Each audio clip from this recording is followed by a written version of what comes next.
Welcome students to the 10th standard. I am Pandre, teacher of Pandre classes, and our subject is the science 2, and the first chapter is the heredity and evolution. Okay, see here the evidences of evolution. Evolutionचे काय पुरावे आहेत ते आपण बघूया. First आहे that is the morphological evidences. बघूया आपण morphological एव्हिडन्सेसमध्ये म्हणजे एक्सटर्नल अपीअरन्स. हे फिगर बघा आणि तुम्हाला मी एक्सप्लेन करते. यामध्ये various similarities like the structure of mouth. इथे बघायचं काय सिमिलॅरिटी आहे. Structure of mouth, then position of here eyes, then structure of nostrils नाकपुड्या, अँड देअर इयर पिन्नी म्हणजे हे कानांचं स्ट्रक्चर बघा तुम्ही. And thickly distributed hairs on their body are seen in animals. तुम्हाला दिसतंय या तिघांमध्ये हे एवढे जे आता मी सांगितले सगळे सिमिलॅरिटी दिसते, बरोबर आहे.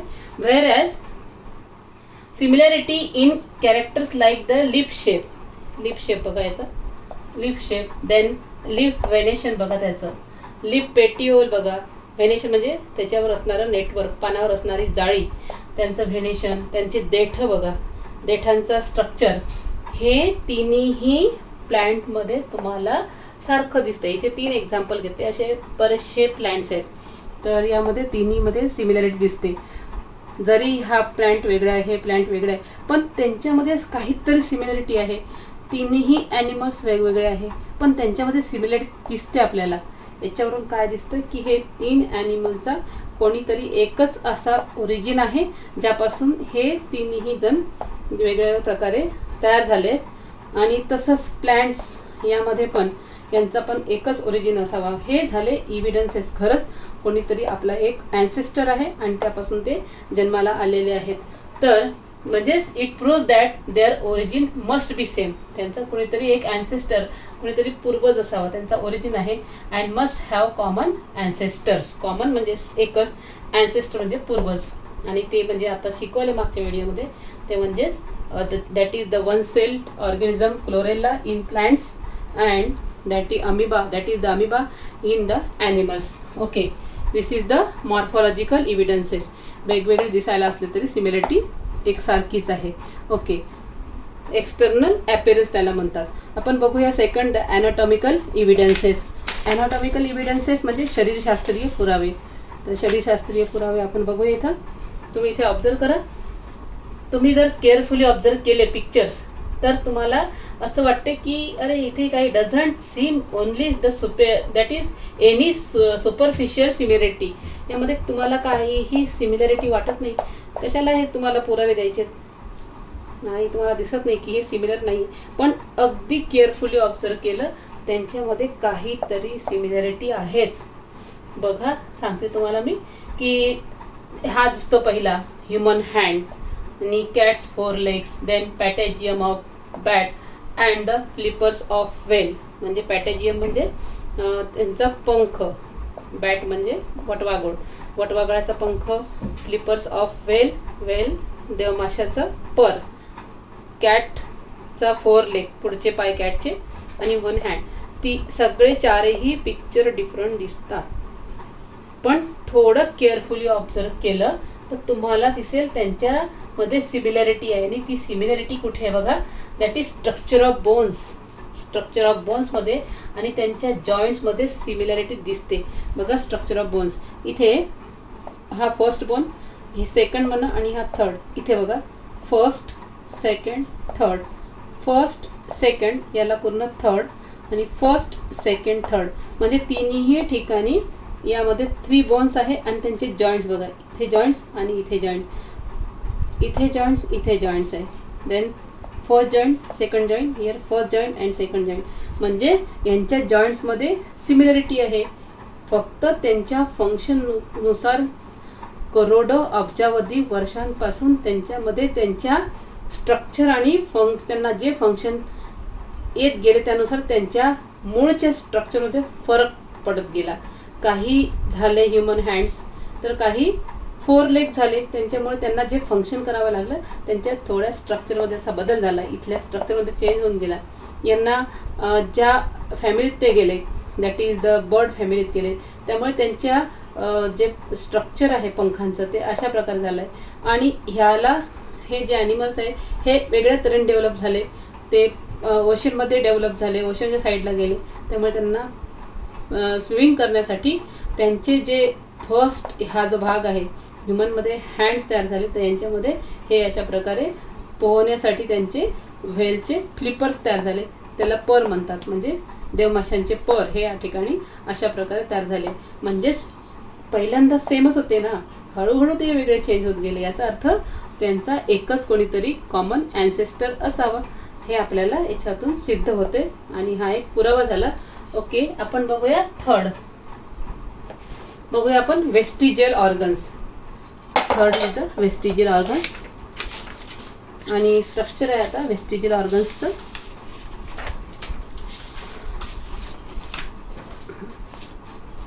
बघून घेऊ आपण, हे स्ट्रक्चर दाखवतो तुम्हाला. देन डिजनरेटेड और underdeveloped useless organs of organisms are called vestigial organs. Third point आपण बघतोय, हा पॉइंट थर्ड याबद्दल माहिती घेतोय. That is useless, then degenerated. Degenerated means ते नष्ट झालेले, नष्ट झालेले आणि निरुपयोगी. युजलेस असे organs of organisms are called vestigial organs. Vestigial organs म्हणजे काय, तर अवशेषांगी. त्याला अवशेष आपल्या बॉडीमध्ये ते पडलेले आहेत, त्याचा काहीही उपयोग होत नाही. Non function organs. Vestigial means non function organs, जे फंक्शन करत नाही असे ऑर्गन्स. तर असे ऑर्गन्स आपल्या बॉडीमध्ये आहेत, त्याचा काही उपयोग नाही म्हणून त्याला युजलेस म्हटलं आहे. एक तर ते नष्ट झाल्याच्या मार्गावर आहेत, तरीही ते अजूनही आपल्या बॉडीत आहे. म्हणजे ह्याचा उपयोग पहिले जे ऑर्गॅनिझम्स होते आपल्यापूर्वी, कदाचित त्यांना त्याचा यूज होत असेल, पण कालांतराने आपल्या बॉडीच्या स्ट्रक्चरमध्ये फरक पडत गेला आणि ते तसेच राहून गेले. त्याचा यूज नाही झाल्यानंतर त्याचा होत नाही आहे, पण ते पूर्णपणे डिसॅपिअर पण नाही झाले.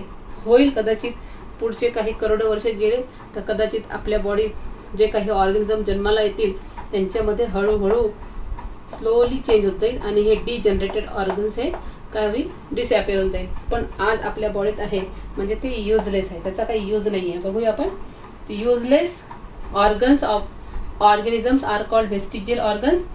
In living organisms, sudden development of new tissues or organ for living in or changing environment is not possible. म्हणजे हे काही सडन चेंजेस नाही आहे. त्याऐवजी ते एक्झिस्टिंग ऑर्गन्स जे आहेत ते हळूहळू चेंज होत गेले. आता सांगितलं एक्झिस्टिंग, केव्हा तरी ते त्याचा खूप यूज होता, एक्झिस्टिंग होता, ते हळूहळू नष्ट होत चालले, एकदम नष्ट नाही होत आहे.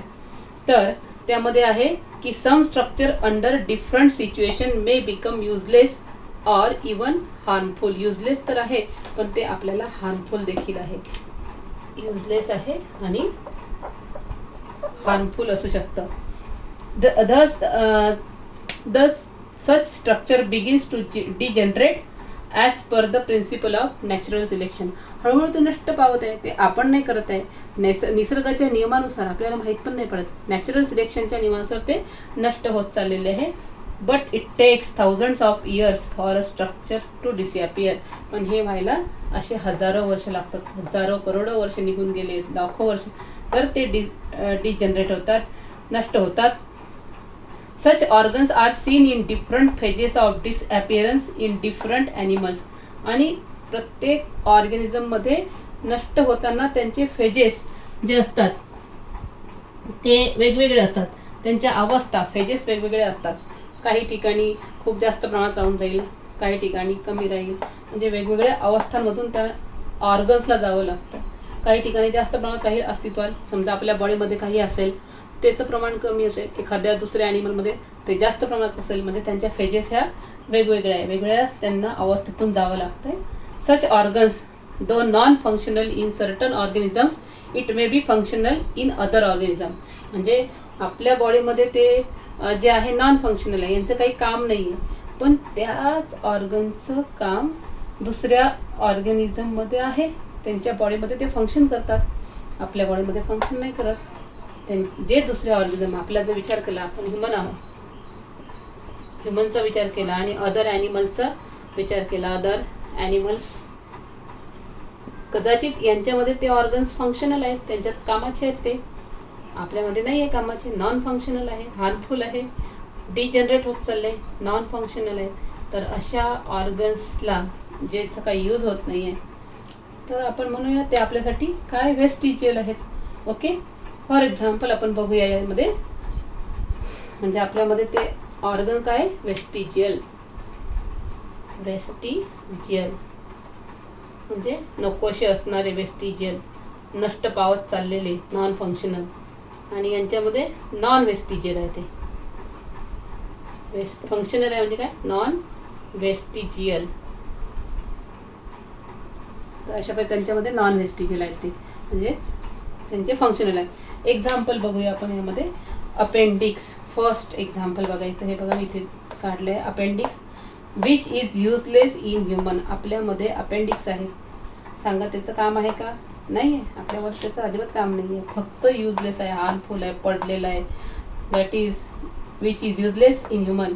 It is useful, fully functional organ in ruminants. पण जे रुमिनंट्स आहे, रवंथ करणारे प्राणी, जसं जनावर आहेत, दॅट इज काऊज, या प्रकारचे जे ॲनिमल्स आहेत, त्यांच्यामध्ये त्याचा उपयोग आहे, आपल्यामध्ये नाही आहे हे इंटेस्टाईनचा उपयोग, बरोबर आहे. तरीही ते तसेच राहिले, आपल्या ॲन्सेस्टरकडून आपल्याला ते मिळालेले आहेत, तसेच आपल्या बॉडीत ते पडून राहिलेले आहे, त्याचा यूज नाही, पण आहेत, ते नष्ट पावतील केव्हा तरी, खूप करोडो वर्षानंतर आपल्या बॉडीतून ते निघून जातील मग.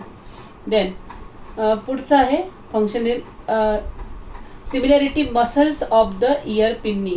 इयर पिन्ना जो आता बघा इथे दिसतं आपल्याला, हा कानाचा भाग जो आहे, कान, तर which is useless to human. सांगा, आपल्याला या कानाचा काहीही उपयोग नाही. जेवढा ॲनिमलला त्याचा यूज होतो तेवढा आपल्याला आपल्या कानांचा उपयोग होत नाही. युजलेस इन म्हणजे मसल्स इथले जे आहेत ते युजलेस आहेत, येत आहेत, जन्माला आलो आहे, ते आहेत, राहतात आहे. Are useful in monkeys. पण हेच इयर पिन्नी हे मंकीला उपयोगी आहेत, बरोबर आहे, इतर ॲनिमलला त्याचा यूज होत राहतो.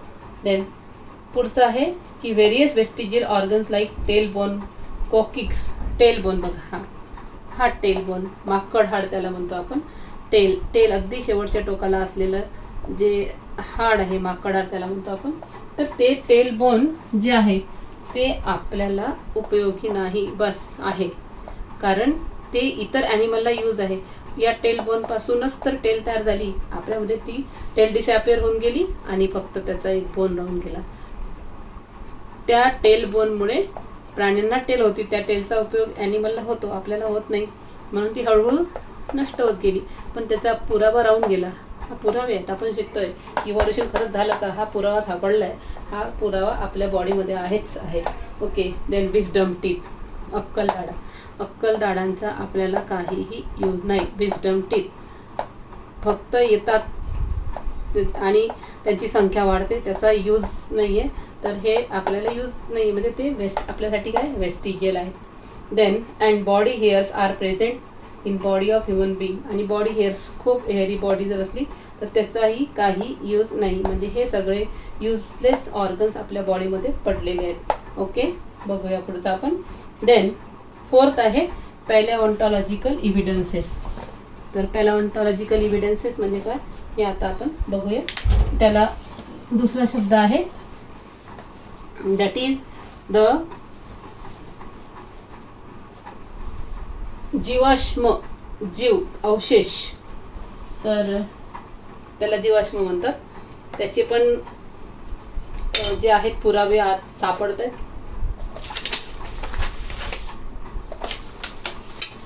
बघूया आपण नेक्स्ट. Palaeontological evidences.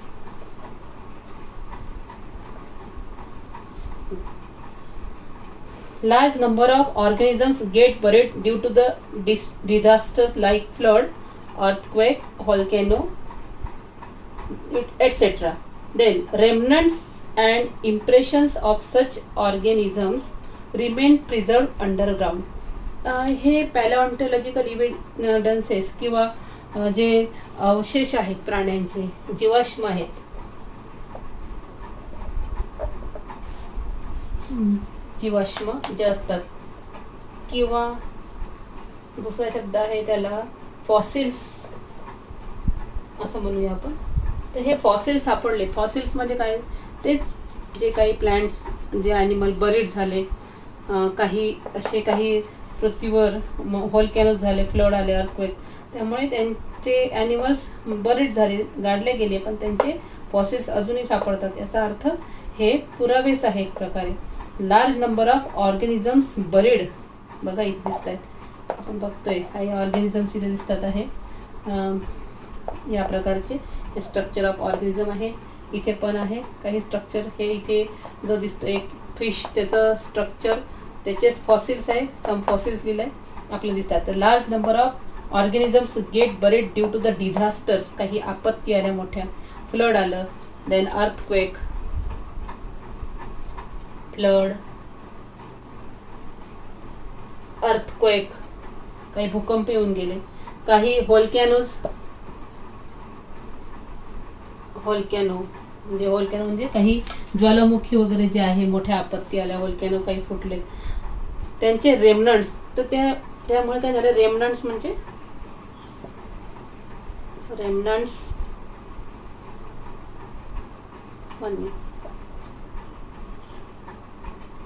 रेमनंट्स म्हणजे त्यांचे अवशेष.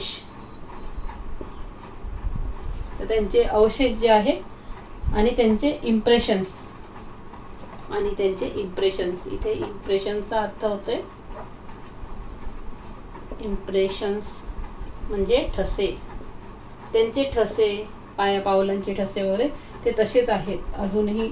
तर of such organisms remain preserved underground, ते जतन केले गेले आहेत, त्यांचे अवशेष आणि ठसे हे जतन केले गेले आहेत. These are called as fossils. हे बघा दिसतंय तुम्हाला, हे फॉसिल्स आहेत. Study of fossils is an important aspect of study of evolution. आणि इव्होल्युशनसाठी तुम्हाला जर स्टडी करायची असेल तर हे खूप मोठं त्याचा पुरावा आहे. त्याच्यावरून आपल्याला इव्होल्युशनची स्टडी करता येते की सगळ्यात पहिले कोणते ॲनिमल जन्माला आले, नंतर सेकंड स्टेजला कोणते आले. तर अशा प्रकारे आपल्याला ही स्टडी करता येते. बघूया आपण कार्बन डेटिंग म्हणजे काय.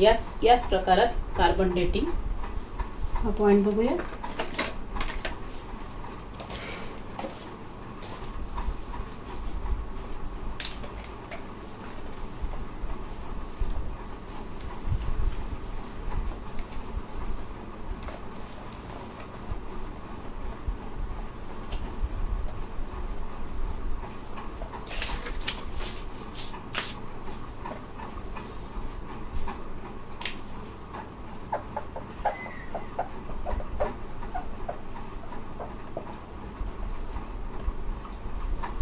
Carbon dating.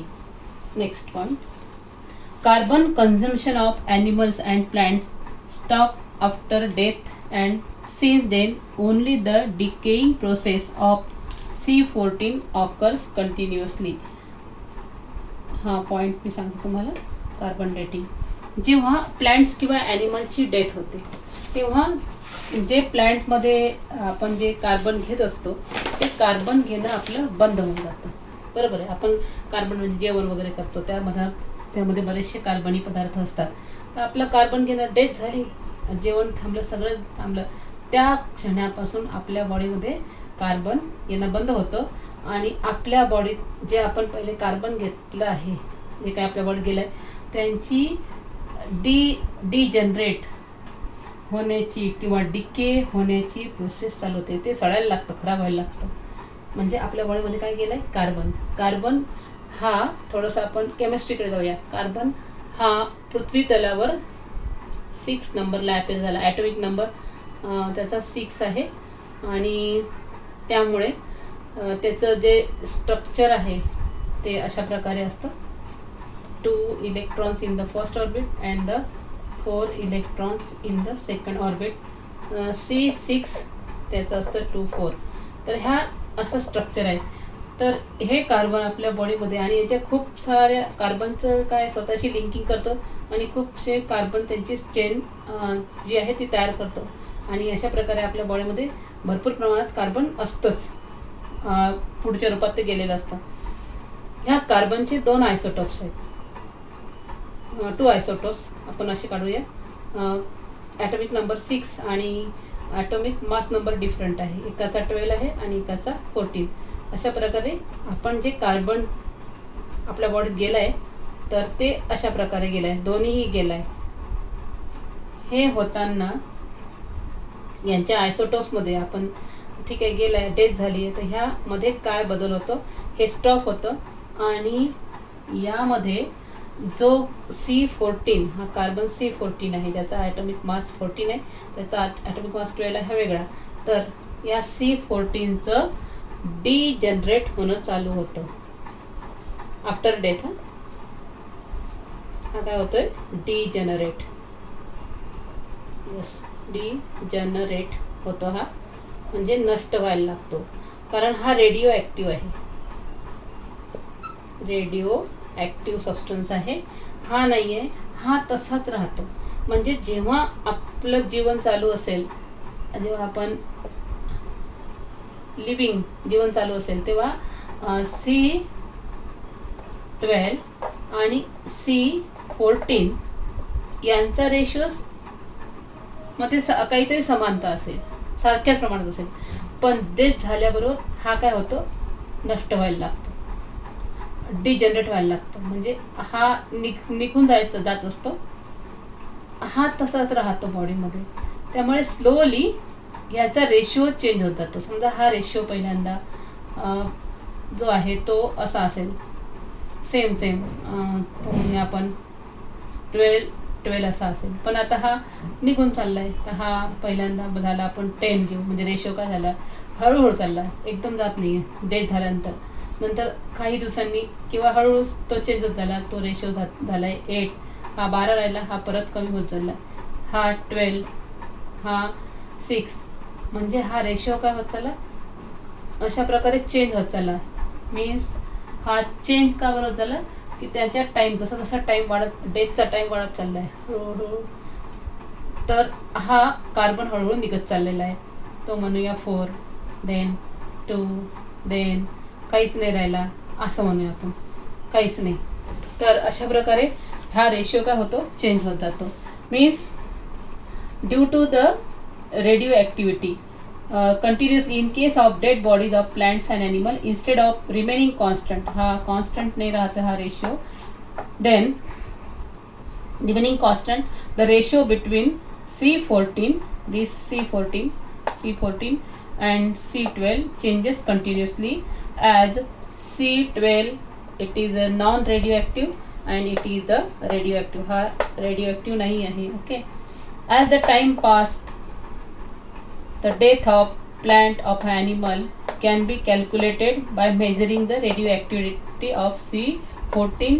म्हणजे मग एखादा डेथ कॅल्क्युलेट करायची की कळत नाही ह्याची डेथ कधी झाली, तर मग या त्या बॉडीतले काही सॅम्पल्स घेऊन त्यांच्यातला हा रेशो चेक करतात आणि त्यानुसार त्यांचं मेजरमेंट करतात की ह्या बॉडीची डेथ या वेळेस झालेली होती, आणि त्यालाच म्हणतात की measuring the radioactivity of C14 and the ratio of C14 to C12. This is called as the carbon dating. म्हणजे डेथ जर याचं सॅम्पल घेऊन चेक केलं, हा जर कमी दिसतोय, केव्हा कमी झाला केव्हा कमी झाला यांचं चेकिंग केलं, तर यानुसार त्यांचा रेशो जो बदलत गेला त्यानुसार त्यांची डेथ केव्हा झाली हे काढणे, म्हणजेच त्याला म्हणतात carbon dating. Okay, this is carbon dating method. It is used in the palaeontology and anthropology. हे कुठं याचा उपयोग कुठं होतं, तर अवशेषशास्त्रामध्ये. पॅलेओंटॉलॉजी म्हणजे अवशेषशास्त्रात, तर जे आपण शिकतोय पॅलेओंटॉलॉजी, मी 4th पॉईंटला शिकवत होते, दॅट इज द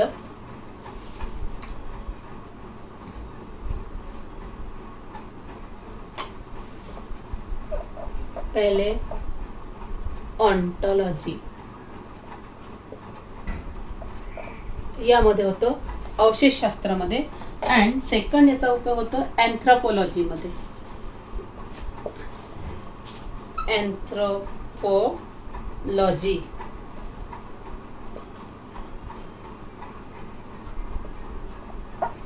तर अँथ्रोपॉलॉजीमध्ये म्हणजे याचा अर्थ होतो मानववंशशास्त्र म्हणजे मेडिकल सायन्समध्ये याचा उपयोग होतो. त्यानुसार ते एज काढतात डेड बॉडीचं. Once the age of fossil can be determined आणि जर त्या फॉसिलचं एज माहीत झालं determined the age of human fossils and manuscript म्हणजे एकदा माहीत झालं तर this by such techniques it becomes easy to deduce the information about the earth while organism म्हणजे ज्या काळात तो ऑर्गॅनिझम केव्हा माहीत गेला डेथ झाली त्याची तर त्यानुसार ती इन्फॉर्मेशन सहज काढता येते आपल्याला. It seems that vertebrates have been slowly originated from invertebrates आणि ह्याचाच उपयोग करून त्यांनी जेवढे काही आज व्हर्टिब्रेट्स दिसतात आपल्याला तर ते कशापासून ओरिजिनेट झाले हे देखील त्यांनी सांगितलेलं आहे. इनव्हर्टिब्रेट्सपासून ते जन्माला आले. बघूया आपण हा एक पुरावा आपल्याला दिसतो इथं. बघा सगळ्यात खालच्या लेवलला दिसतात आहे इनव्हर्टिब्रेट्स. इथे लिहिलं आहे इनव्हर्टिब्रेट्स म्हणजेच आज आपण या लेवलला आहोत म्हणजे व्हर्टिब्रेट्स आहोत. तर व्हर्टिब्रेट्स कोणापासून जन्माला आले इनव्हर्टिब्रेट्स म्हणजे त्यांनी याचाच उपयोग केला आहे कार्बन डेटिंगचा. कारण हा जितका नष्ट होत जाईल तितकं त्याचं एज कळत जातं. तर इथे यामध्ये इनव्हर्टिब्रेट्स आहे. नंतर त्यापासून रेप्टाईल्स जन्माला आले हे त्यांनी कार्बन डेटिंगवरून शोधून काढलं. हे सगळ्यात खालच्या लेवलला ते पुरले गेलेत ओके काढले गेलेत. त्यानंतर हे जन्माला आले त्यानुसार त्यांची लेवल बघितली की इथे नंतर रेप्टाईल्स आले पायसेस आले. नंतर यामध्ये काही दिसतात आपल्याला जे ॲनिमल्स आहेत ॲम्फिबिया वगैरे अशा प्रकारचे ॲनिमल्स आपल्याला दिसतात इथे. देन इथे काही दुसरे दिसतात दॅट इज सरपटणारे प्राणी रेप्टाईल्स ओके. आणि त्या रेप्टाईलपासून पुढे जन्माला आले आहेत कोणते मॅमल्स बर्ड्स वगैरे. तर यांचे स्टेज दिला आहे याला म्हणतात. Next is the palaeozoic that is era म्हणजे वर्षे कालखंड हा जुना कालखंड आहे. नंतर पुढचा आहे मिझोझॉइक एरा म्हणजे मधला कालखंड आहे. मिझोझॉइक एरा म्हणजे वर्ष आणि सिनोझॉइक एरा म्हणजे आत्ताचा नवं जे आहे न्यू जे आता हे ऑर्गॅनिझम जे वरच्या लेवलला काढले दिसतात तशा प्रकारे 3 त्यांचे एरा त्यांनी डिसाईड केले. अतिप्राचीन देन मध्यकालीन आणि आता जे आहे आत्ताचे नवीन. तर हे कशावरून काढले त्यांनी कार्बन डेटिंगवरून. ओके स्टुडंट पुढचा पॉईंट आपण नेक्स्ट व्हिडिओला घेऊ. थँक्यू.